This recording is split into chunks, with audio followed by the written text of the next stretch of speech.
Hello guys, उम्मीद है आप लोग खैरियत से होंगे। मैं हूं वली। अभी जो हमने कुछ वीडियोस बनाई थी भारत के ओपेक को लेके ना, जो कि कंडीशन इस वक्त चल रही है। बेसिकली भारत रशिया से ऑयल लेना चाह रहा है और इसको शिपमेंट के बहुत प्रॉब्लम्स आ रहे हैं। तो उस शिपमेंट के प्रॉब्लम को इसने जो है पूरी दुनिया को जो है वो भारत ने पीछे कर दिया कि उनसे कोई लेना देना नहीं, अपना काम सीधा होना चाहिए। फोकस कहते हैं ना कि एकदम फोकस चल रहा है भारत। तो हुआ ये कि रातों रात ही इसने कुछ अपनी शिपमेंट की प्रॉब्लम जो है वो दूर कर ली है। तो इस वीडियो के अंदर कुछ इसी तरह की चीजें बताई गई हैं, जरा हम देखते हैं, उसके बाद इसके ऊपर थोड़ा रिव्यू देते हैं। ये इंडिया अफेयर का वीडियो है, आपको डिस्क्रिप्शन में मिल जाएगा। चले पहले वीडियो देते हैं, देखते हैं, उसके बाद थोड़ा अंदाजा हो कि सिचुएशन इस वक्त कहाँ पे।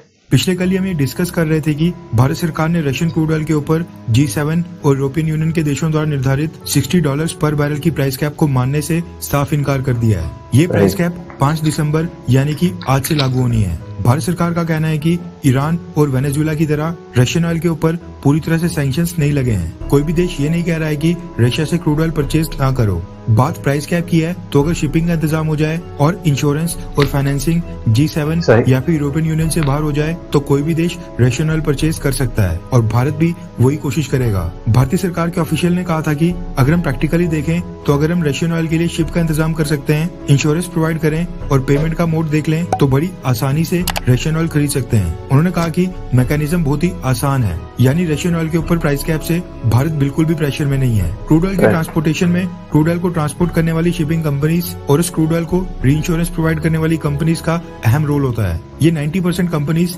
G7 और यूरोपियन यूनियन के देशों की है। अब सोचने वाली बात यह है कि भारत सरकार इतने कॉन्फिडेंट तरीके से कह रही थी कि उनको बस टैंकर शिप्स और इंश्योरेंस का इंतजाम करना है, जो वो आसानी से कर लेंगे। तो इस कॉन्फिडेंस यानी आत्मविश्वास का कोई ना कोई कारण तो होगा ही, क्योंकि हमने देखा है कि अक्टूबर और नवंबर दोनों महीनों में हमने रशिया से अपनी जरूरत का 21% क्रूड ऑयल परचेज किया है। रशिया आज की डेट में हमारा सबसे बड़ा क्रूड ऑयल सप्लायर है और दिसंबर महीने के लिए भी पहले से ज्यादा ऑर्डर्स प्लेस कर लिए गए हैं और ये अक्टूबर और नवंबर महीने में 21% क्रूड ऑयल भी हमें 30 से 40% के डिस्काउंट के ऊपर मिला है। हमने पिछली वीडियो में भी कहा था कि भारत के कॉन्फिडेंस का यही रीजन हो सकता है कि हमें रशियन ऑयल को ट्रांसपोर्ट करने के लिए टैंकर शिप्स मिल गए हों, वरना भारत सरकार भी इस समय पैनिक में आ जाती।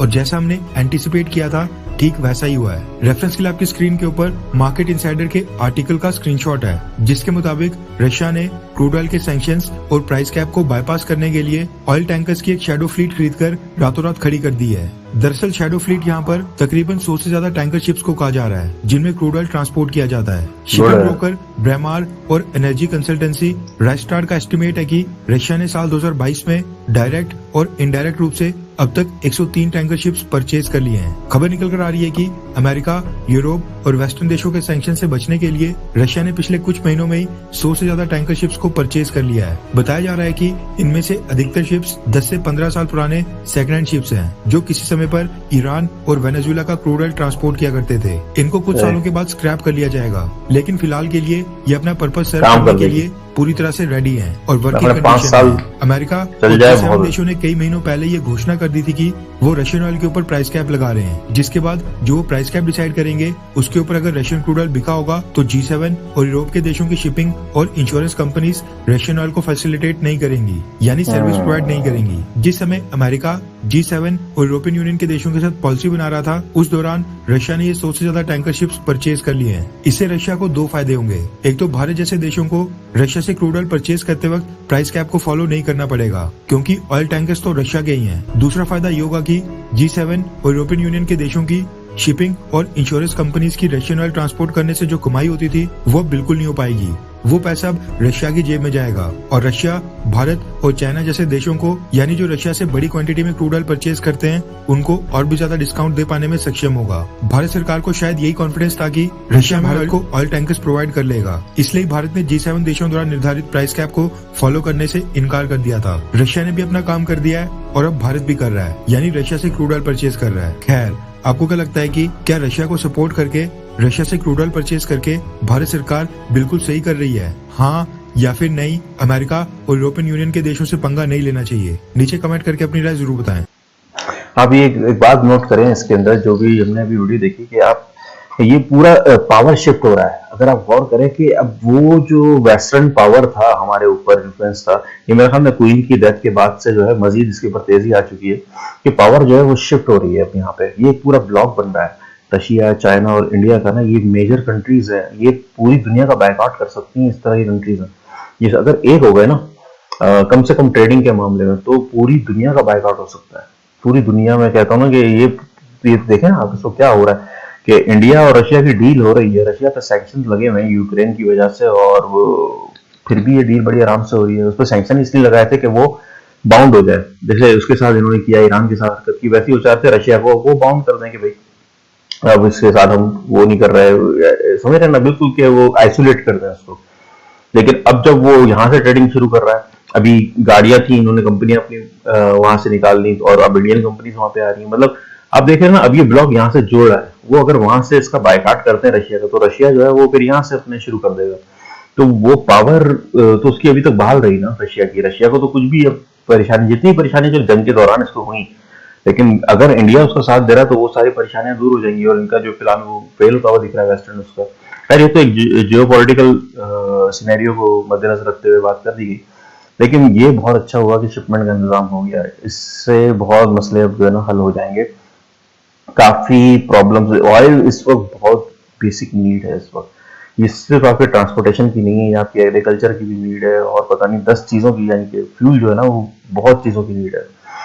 तो उसको मद्देनजर रखते हुए इंडिया ऐसे इकदाम कर रहा है। बिल्कुल मैं ये सोच रहा था कि ये जो वीटोस कंट्रीज हैं, ये क्या इनको भी इतनी मेहनत करनी पड़ी थी वीटो तक पहुंचने के लिए जितनी इंडिया को करनी पड़ी है? मुझे नहीं लगता। मुझे लगता है कि इस वक्त जब ये लोग ऊपर पहुंच चुके हैं, तो अब किसी भी ऐसे कंट्री को कि एक और वीटो वो लोग नहीं चाहते हैं कि वो हो। इंडिया के पास वीटो होने के लिए सब कुछ ही है, ट्रेडिंग का बड़ा हब बना हुआ है इस वक्त खास तौर पे।